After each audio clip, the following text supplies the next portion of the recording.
안녕하십니까. 형지 INC입니다. 자, 오늘은 이재명 관련주들 반등이 좀 나오고 있어요.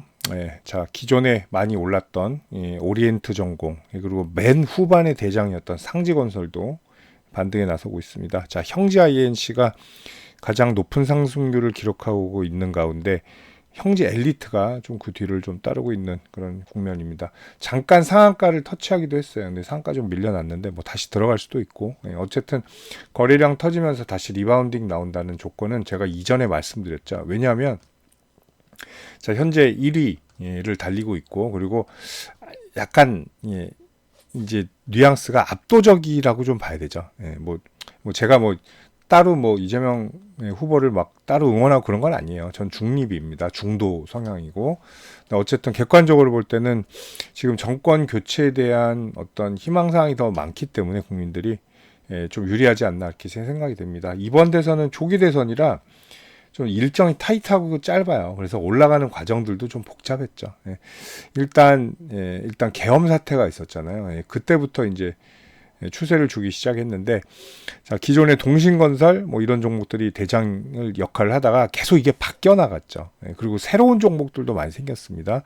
자, 오리엔트 전공 뭐 다소 사실은 좀 희한한 그런 이제 뉘앙스긴 한데 관련주들이 뭐 다 그렇죠, 사실. 그죠?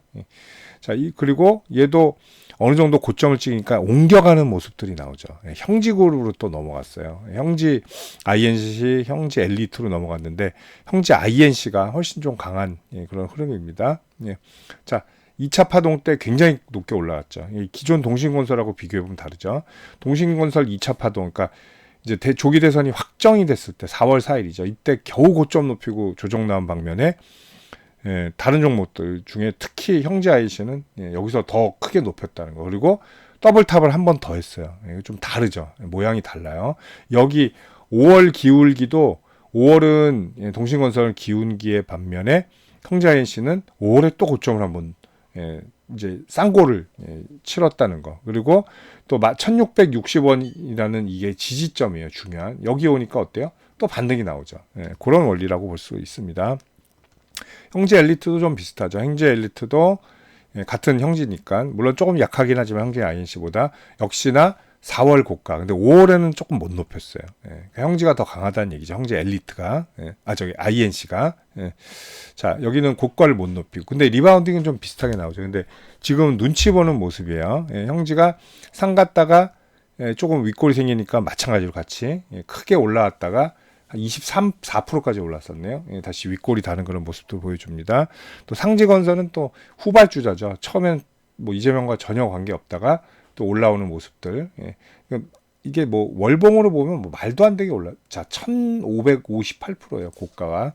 그러니까 4월봉이 굉장한 힘이라고 볼 수 있습니다. 자, 리바운딩도 확실했죠. 지지점 말씀드렸고 55,000원에서 제가 다 팔라 그랬잖아요.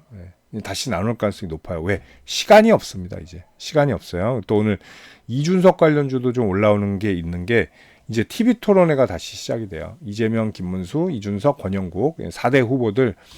자, 사회 뭐 갈등 극복, 연금, 뭐 의료계 이런 것들, 기후 위기 이런 거 나오는데, 자, 넥스트 아이가 오른 이유는 간단하죠. 이제 이준석 후보가 얘기를 잘하잖아요.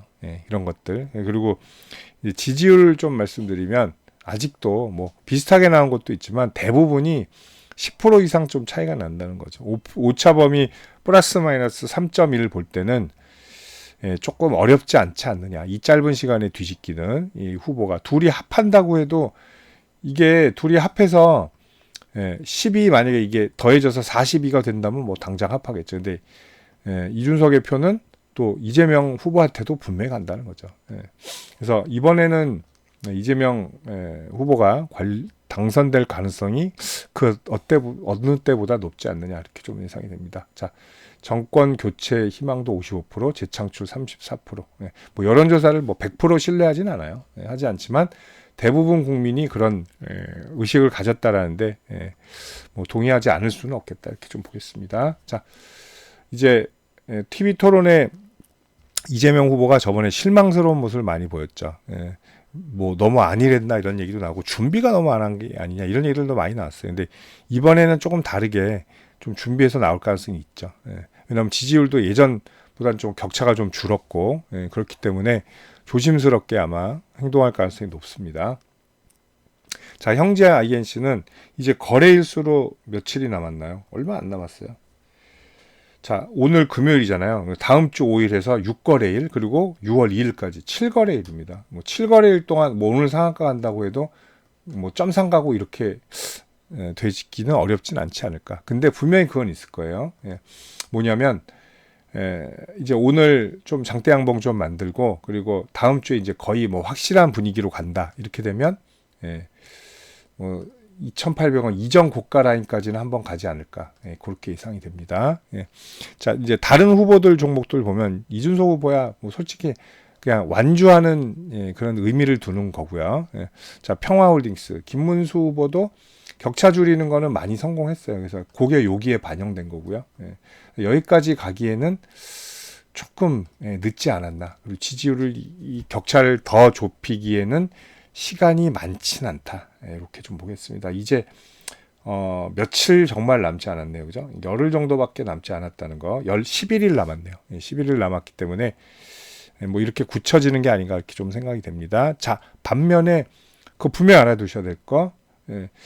이게 이재명 후보가 대통령에 당선되면 관련주들은 일단 폭락입니다.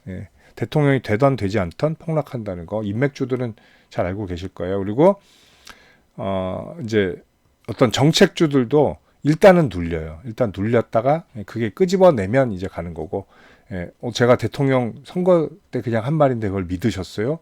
이렇게 나온다면 폭락의 길을 걷게 된다. 이렇게 좀 보여야 되겠습니다. 이제 대선 관련주들 이제 며칠 안 남았다는 거 조심해서 임하시기 바랍니다.